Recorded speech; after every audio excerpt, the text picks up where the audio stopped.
ముత్తి గుడ్డలతో చుట్టబాడి పట్టి ముత్తి గుడ్డలతో చుట్టబాడి పుష్ల తుంటిలో పారుండ పెట్టబాడి పుష్ల తుంటిలో పారుండ పెట్టబాడి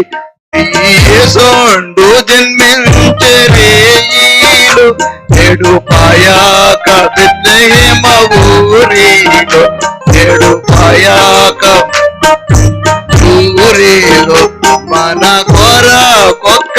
శిశువు పుట్టేను మన కొరకొక్క శిశువు పుట్టేను కరుణు మన దోషముల పోగొట్టెను కరుణు మన దోషముల పోగొట్టెను యేసోండు